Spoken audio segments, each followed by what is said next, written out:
Welcome to Kevin's Craft Corner. For many of us, home is an extension of our personality. Paint color, rugs, furniture, and wall art all suggest something about our personal taste. To those that enjoy decorating, the smallest details matter. Handmade, unique items offer a warm welcome and stand out to visiting guests. Tonight, I will demonstrate for you how easily anyone can create a custom detail. Personalized drink coasters, a craft seat for your craft beer. So what you're going to need for this project is some sort of cardboard or paperboard design, cardstock, things like that. That's going to be the design on the top of your coaster. So for me, I got some 6-packs of beer from the liquor store, my favorite brands, and I cut the sides off because these are going to go in my man cave. All right. You're obviously going to need something to adhere those to. We're going to use ceramic tiles, bought from Home Depot. You will need high-tech tools such as a pair of scissors, felt from Michaels, Mod Podge, already had it around the house. Got a couple crafters at home. Some polyurethane, some paint brushes, but in my case, you can use paintbrush. I like the paint sponges. Gives it a little more texture. And then you're going to need a light-colored marker. And I'll explain why you need a light-colored marker. Step one, you're going to take your cardboard cutouts, your cardstock, take a tile. You're going to figure out what surface part on here you want on your coaster. And then that's why you're going to need your light-colored your marker, so it shows up on in case you have a dark color cardstock or cardboard. And basically, at that point, you're just going to trace around the area that you want, and you're going to cut that out. So that's step one.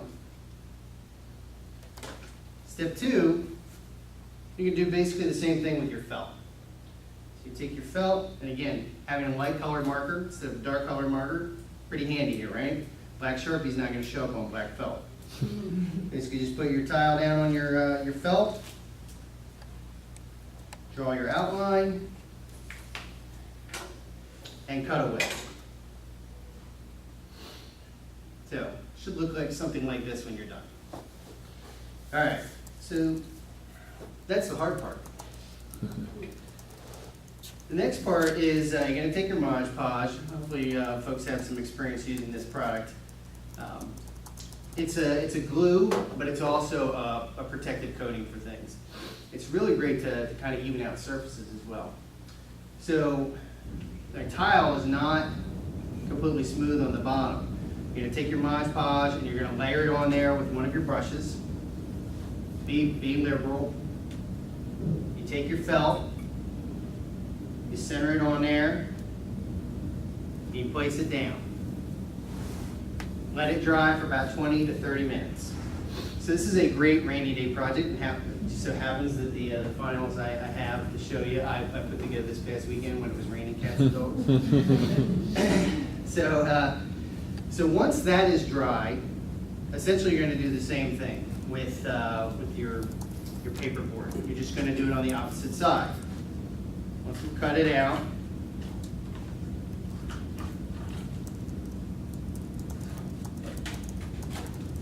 you're going to Mod Podge the back of this.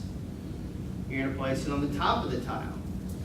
Now, this is a little bit tricky. You can't exactly flip the tile over and keep that cardboard straight because the Mod Podge is a little bit slippery, right?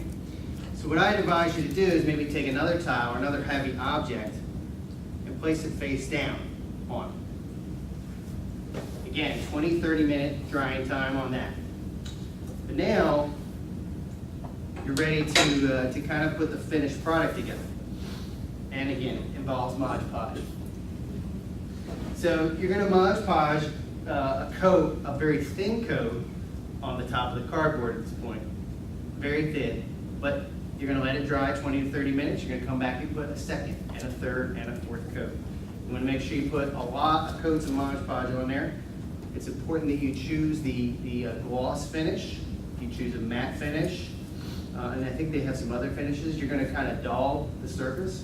So the high gloss finish, doesn't matter how many coats you put on there, it's going to look nice and shiny. The Mod Podge is your coating here, in case you have a corner that's slightly off or anything like that, it will level the surface. It's really nice. In fact, I would advise you to go ahead and coat the sides of the tile, and that way it gets into any cracks that there might be between that cardboard and the tile surface.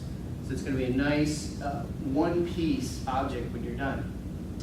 So again, once you've got about 4 coats of Mod Podge on top, and it's good and dry, you want to head outside. Do not use polyurethane indoors. Even if you have breathing gear, I'd recommend you spray this stuff outside.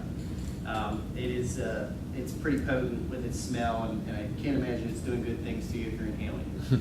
So I decided to go with 3 coats. Most folks that I'd read about this project only went with 1 or 2 coats of poly. I went with 3. I thought it turned out great. So I'd recommend that. So again, there's some patience that's involved here. It's not something that you're necessarily going to blow through. It's a great rainy day project where you have other stuff to do. You can come back in between coats. It's like baking cookies, right? But there are some optional items here. You could use a blow dryer to speed up this process. Blow dryer is not going to help you with Mod Podge under the cardboard. It's not going to help you with the felt underneath. So again, this is not going to be done in a snap. The other thing, I did some tiles or some coasters with the felt, but then I thought, a lot of the coasters I've bought over the years have cork on the bottom. So I ran out and I got some cork, and I applied cork to some of my coasters. I really like that finish, and so I think it makes for a good option. The one thing I would caution you about with cork, though, is this stuff's actually remarkably delicate. So when you buy it in these real thin sheets, I'm not sure what you said. And you're working with it, I found that pieces were flaking off, holes were kind of popping in the middle. Now, once you have the Mod Podge on it and it's on the tile, it's on there good. It's on there nice and tight. You're not going to have pieces breaking off. So it's rugged once you have it in place, but it's delicate before that. And then one other thing that really helps, especially when you're applying all these different coats of stuff, I have some painter's pyramids, and I found this to be really handy for me. So again, as I'm working on these tiles and I'm doing these different coats and whatnot, I found it really great to just be able to set that there, and we'll make sure that there's no Mod Podge coming in contact with anything like stick tip. So even if you put a protective surface down, it's going to stick to that. So painter's pyramids, not everybody's going to have these, right? Jacks, upside down coffee mugs. There's all kinds of household items you can use to kind of elevate your coaster. But it's definitely going to come in handy. So when you're done, obviously there's one of them now. This is one of the felt ones I did. Blue Train IPA. If anybody likes IPAs, it's a really good one. And have one other one that I did with cork. This is a Hawaiian IPA. Here's the cork. It's nice and smooth. The only thing missing to me to kind of wrap up this demo would be an ice cold bottle of water. That's it.